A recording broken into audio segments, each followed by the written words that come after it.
I just traveled over 1,000 miles to be here. Pax Unplugged, one of the biggest board game conventions in the US. Tens of thousands come here every year, so buckle up because I'll show you why.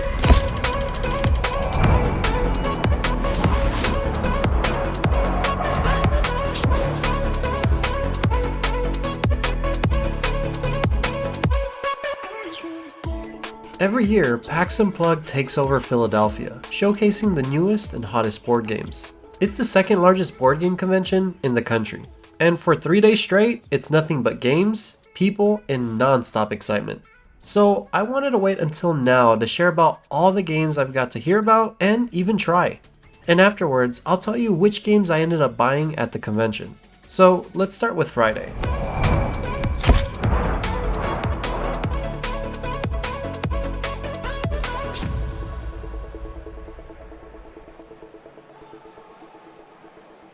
So as soon as the doors opened, I dove into these games. First off, we were able to join Asmodee's sneak peek session where we got to meet a few other content creators as well as try out a few games that won't be coming out until next year. First game that we got to try out was Gretchen's Garden.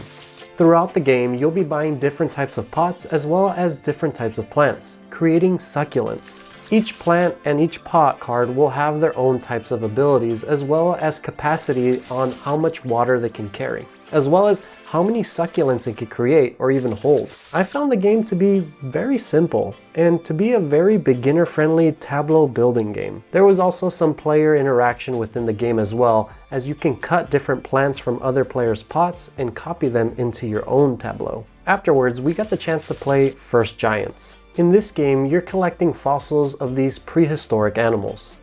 The decisions in this game seem to be very simple, where you place a piece to gather one of the cards from the 4 boards, or you return all your pieces to trigger certain effects or gain money. In this game, you're trying to get a set of cards of the same number or of the same color. But it's also a race against your opponents, as whoever creates the highest set will gain additional bonus points. So the game leaves you with the question of, will you prioritize building a powerful engine of effects or rush to score points before others? And the last game we got to try out at this session was The Trial of the Forest. In this game, you're embarking on an adventurous journey deep into the ancient forest of the Trial of the Forest. Players are assuming the roles of daring animals competing in a trial to become the new guardian of the Green Valley. Throughout the game, you'll be finding mysterious locations, quirky creatures, and creating your unique story. And what I found interesting about this game is that the actions that you take in this game matter.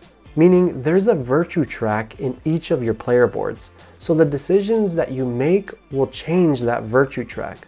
Will you be considered a virtuous hero or a cunning villain? This game is still in its early stages, and from what I've heard, it's not considered to be releasing until later next year. Afterwards, we headed to the All Play booth and got to preview one of their tiny box games coming out next year, Jibber Jabble. Now this game was very interesting, as the game is a simple word game. One player, the guesser, will try to guess whatever the word they're trying to figure out. The rest of the group is trying to think of a clue that will help the guesser guess the word. But the interesting twist is that the group has to spell out the word, and also they can't communicate that word with each other. So one of the clue givers will start out with a letter.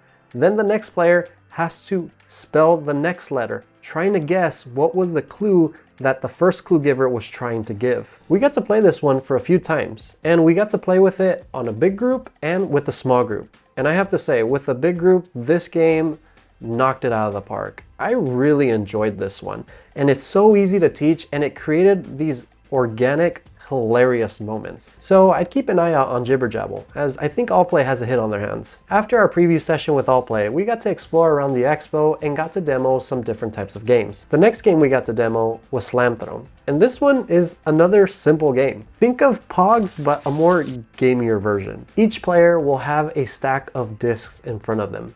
That stack signifies your opponent's health. You then have a chunkier disc, which is your actual character that you're playing as in the game, and you will slam it onto that stack. Now, if any of those discs flip over, well, congrats. You've now damaged your opponent, and those are eliminated from the game. And then your opponent goes. And the first one to completely remove the stack wins the game. Next up, we got to try Star Wars Battle of Hoth. Now, this game has been one that I've been eyeing for a while, so I was very much looking forward to playing this game. I was really surprised by how simple this game is. You play a card, and then it triggers a certain troop on the board that you can move and then attack. You're just moving and attacking, moving and attacking.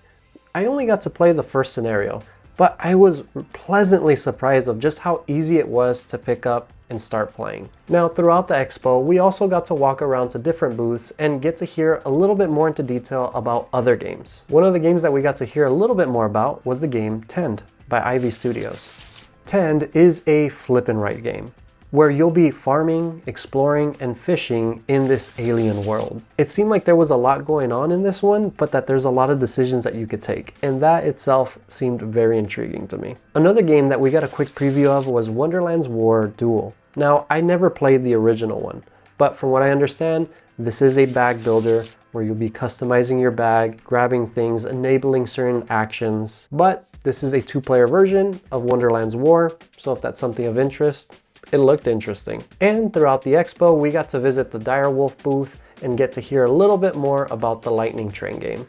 Now, this was towards the end of the day, so it was a very quick rundown, but this was another game that I was very much interested in. Lightning Train is a bag building game, and this is actually a first for me as well, as again, I've never played a bag building game. But the concept in itself seemed very interesting, as it has that Ticket to Ride feel with the actual aesthetic and that you're placing trains throughout the country. However, it had a brass feel in the sense that you're also building out these lines to collect resources to fulfill different requirements for stations. That in itself seemed very interesting. We also got to stop by the CGE booth and hear a little bit more about the new SETI expansion. Now, this was one that I wanted to go and actually buy the expansion. However, they sold out immediately. But this new SETI expansion adds these company cards, which gives you more of an asymmetric feel at the start of the game. So just more goodness to an already excellent game. Now, one thing you need to realize about PAX Unplugged is that it is a huge expo, and it is almost impossible to be able to explore every single booth. So that is all that we were able to explore and to see a little bit more into detail for Friday. Now, let's jump into Saturday. Now, Saturdays are always the busiest day of the convention, so it's a bit harder to just jump into a booth and start demoing a game. But thankfully, we were able to preview a handful of games, and the biggest one being Mountain Goat Legacy. And yes, let me repeat that. This is Mountain Goats, but now a legacy game. I would have never thought that there would ever be a legacy game for Mountain Goats, but here we are. And surprisingly, it works very well. We got to preview this one for about 2 hours and got to play different chapters to see how the game actually changes. And to avoid any spoilers, I won't mention anything into detail, but the game does change quite a bit from chapter to chapter. And you actually have the choice to choose which chapter you'd want to move to. It's a much gamier version of the Mountain Goats that you know and love. So if you already love Mountain Goats and just want more reasons to play it, then this is one to check out. Also, throughout PAX Unplugged, there's an area upstairs dedicated to unpublished games and open playtesting. We were actually able to sit down with one of the designers there and try a game that's currently in testing called Scrappers, which are the sponsors of this video. Scrappers is a fast-paced, strategy-packed board game of route building, resource gathering, and worker placement. In a world of scorched skies and rusted ruins, you control a team of small robot workers called Scrappers. Your job? Rebuild what's left. You'll lay pipe networks across a junk-filled landscape. Every turn introduces tight decisions. Expand your pipeline for bigger hauls. Race to deliver a final piece of hardware, or donate valuable finds to secure an edge. The game features easy setup, deep strategic choices, and a tactile, almost arcade-like feel as you manipulate the pieces on the board. The version here is a prototype, so components and gameplay are subject to change. If you're interested in learning more or following the development of the game, you could click the link below in the description. Thanks again to Scrappers for sponsoring this video. And finally, in this expo, I got to try 3 chapters. Now, this game has been out for a while, but this has been one that I've been wanting to try, and I finally got to try a demo of it, and I really enjoyed this one as well. 3 chapters is a simple card game where it's played in 3 different rounds. And in each round, which is a chapter, you're doing a different type of game. In the first round, you're doing a draft, where everybody has a hand of cards, you select one, and you pass it to the left. Once everyone has 8 cards, then you enter chapter 2, where it is now a trick-taking game, where you're playing your cards and whoever has the highest value wins the trick. And once all the tricks are played, you then enter chapter 3, where you put all your cards in front of you and see how the cards synergize. And then afterwards, whoever has the most victory points wins the game. This was really simple. I really did enjoy it. So I got to do a demo of it and I had a great time. Now, my wife has been wanting to do a murder mystery dinner for the longest time. So throughout the expo, we ran into this booth called Jubensha, which is a Japanese murder mystery. In this game, you are assigned a character and it gives you their backstory, what happened in this case, and whether you are the murderer or not. And if you are, you need to also figure out if you were actually the murderer. Now, this one was interesting as I had my character and I thought I was the killer. However, throughout the game, when you're discussing it with the other people in the table, you start slowly discovering that you actually aren't the killer. It was someone else. So this was a lot of role playing involved. I'm not one that's huge into that role-playing aspect, but I had a great time playing this one. Throughout the day, we also got to take breaks and got to just play games from the library. We brought a game called Agent Avenue with us. We had been given a review copy not too long ago, so we wanted to take it with us and start playing it, and we had a great time with this one. I have more thoughts that I want to share about this in a different video, but this is a very simple but very clever 2-player game that you can pick up very quickly, but there's that fun bluffing aspect where you just don't know what decision to take, but more on that later. We also got to stop by Chris Couch Games, which is owned by Chris, who's also known as the Nerdy Soul on YouTube. I met him last year, great dude, but we got to stop by his booth and get to explore some of his games. He walked me through 2 of his games that aren't out yet, but will be on Kickstarter next year. The first being Vector, and the second being Garden Club. Now, Vector is still in its very early stages where things are still changing, but he did get into more detail about his newer upcoming game called Garden Club. This one is a very interesting 2-player tile laying game, where on your turn you'll select and place a tile into the collective garden. And you'll want to collect matching icons to form combos and also fulfill objectives that are in your hand. He also showed me a little bit of the new expansion that's coming with this one as well, and it also seems to be a very mean game, which that intrigues me. I really enjoyed that, so I'm curious to see how that shapes out. And some of the other games that we got to quickly hear more about throughout the expo that day were Flock Together, which is a cooperative boss battler, Hoth, which is an area majority game, as well as Dirt and Dust, which is a deck building dice placement game. And after the expo closed down, we headed downstairs to play some 2 Rooms and a Boom. And if you haven't heard, that game is one of my favorite party games of all time. We played this game with 60 other players. Great game. If you want to hear more about it, check out my top 10 party games of all time. But we got to play this a couple of times and we had a great time. Now on to Sunday. One of the booths that stood out to us the most for Sunday was the Gameswell booth. This company is owned by a husband and wife, where they create these little booklets where you can play different types of modern games with a regular deck of playing cards. We got to demo one of them, which was the Prickly Pear, and it was a lot of fun. So if you're looking to support a small business, check out Gameswell. Now, throughout the expo, I got to hear a little bit more of some other games that I was interested in, such as Core of Discovery. In Core of Discovery, this seems to be a cooperative survival game, where you're trying to find different resources to complete different objectives, but you also want to survive by the end of your journey. The game itself will tell you how certain resources, such as water or wood, won't be next to different types of resources.